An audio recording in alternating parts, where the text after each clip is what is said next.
Radio कानपुरिया 90.2 FM से मैं हूं दीपक और अभी मैं कानपुर की सड़कों पर निकला हूं। मैं पहुंचा हूं नरेंद्र मोहन सेतु के पास, आरटीओ ऑफिस है पास में और मैं नरेंद्र मोहन सेतु के नीचे हूं।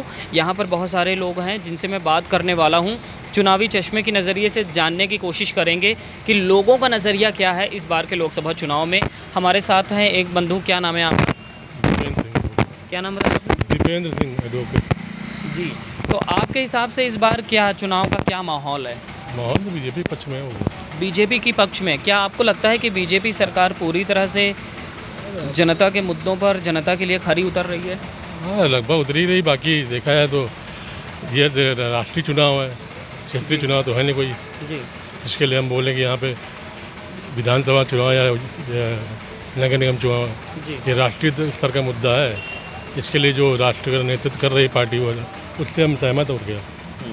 अच्छा, अगर हम बात करें वर्तमान सरकार की तो कौन कौन से काम आपको पसंद आए हैं वर्तमान सरकार के? काम लगभग धीरे धीरे सब हो ही रहा है। मेट्रो बन गई। बाकी ये सड़क वगैरह और गंदगी सीवर वीवर की इसकी समस्या का समाधान नहीं हो पा रहा है।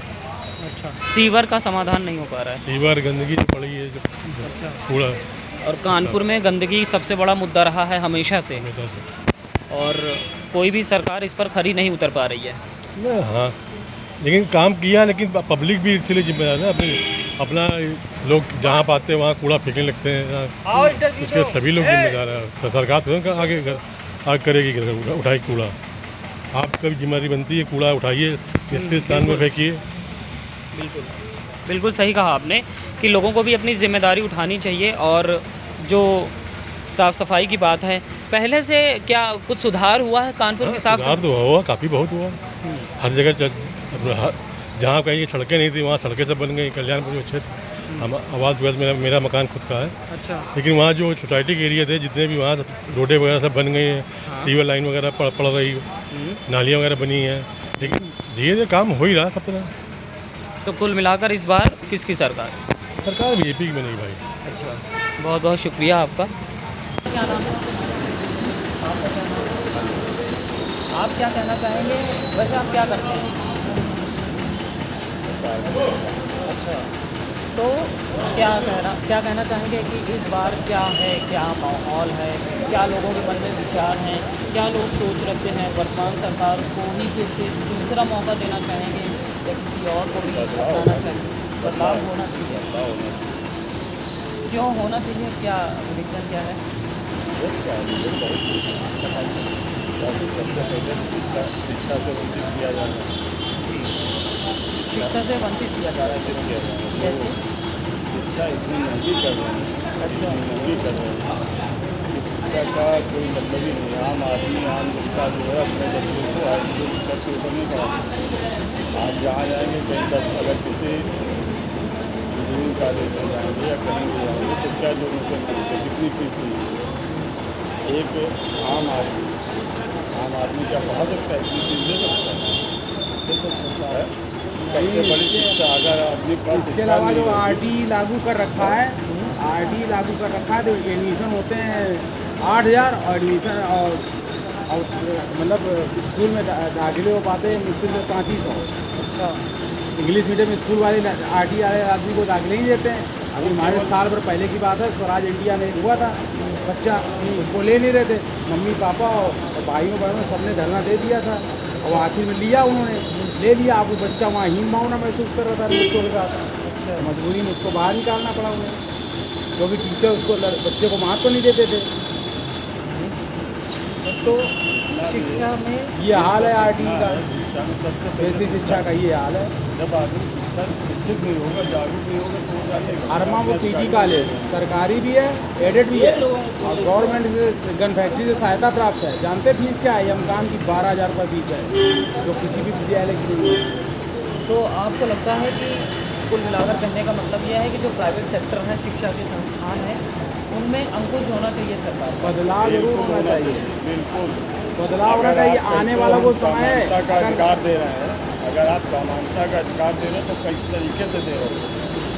एक एजुकेशन सेंटर आपका बना दे के, एक विधान स्वरूप और एक नगर महापालिका तो वो बच्चा पढ़ेगा कि वो पढ़ेगा? आप अधिकार समानता का कैसे दे रहे हो? दे ही नहीं पा रहे। सबसे पहले RTO नहीं दे पा शिक्षा, रहे। आप शिक्षा बिल्कुल नहीं दे रहे हो और देना भी नहीं चाहिए। अगर शिक्षा देना चाहिए तो शिक्षा भी समान होती है। आज शिक्षा बिल्कुल जीरो है, पहली चीज़। दूसरी चीज़ आत्मनिर्भर, इसको आत्मनिर्भर बना लो, इसको आत्मनिर्भर बना लो। अरे आत्मनिर्भर क्या, अब आप दादानगर फैक्ट्री चले जाइए, कानपुर की किसी भी फैक्ट्री एरिया में चले जाइए, 6,000 7,000 से कम नहीं है तनख्वाह नहीं है। इससे कम, इतना कम 6-7,000 में कुछ नहीं होने वाला। अरे आप एक अगर एक कमरे का भी लेने जाओगे किराए पे तो 2,000 मिनिमम, जिसमें 3 सेट पड़ी होगी, 1100 का सिलेंडर, बचा क्या? अगर सुबह पैसे लेके खर्च करना पड़ेगा। पैसे और माते जिसके आओ तो कब्जा दो। शिक्षा तो बहुत दूर है, भाग नहीं पा रहे। ये बदलाव होना चाहिए। सबसे पहले बदलाव, उसके बाद रोजगार, शिक्षित। जब शिक्षा होगी तभी आदमी अपने अधिकारों के बारे में जानेगा। शिक्षा होगी तभी लोग अधिकारों के बारे में जानेंगे। तो आपके हिसाब से बदलाव होना चाहिए। बिल्कुल बदलाव होना चाहिए। और कौन कौन से मुद्दे हो सकते हैं आपके हिसाब से? ये तो सबसे बड़े तो रोजगार, आजकल रोजगार है नहीं लोगों के पास। हर रोजगार कोई इसके लिए चिल्ला रहा है कि रोजगार नहीं, रोजगार नहीं। कहीं रोजगार नहीं तो वैकेंसियाँ पड़ी हैं, कहीं रोजगार बच जा रहा है, कहीं कहीं क्या पर्चा लीक हो गया है, पूरा सारे भटक गए हैं।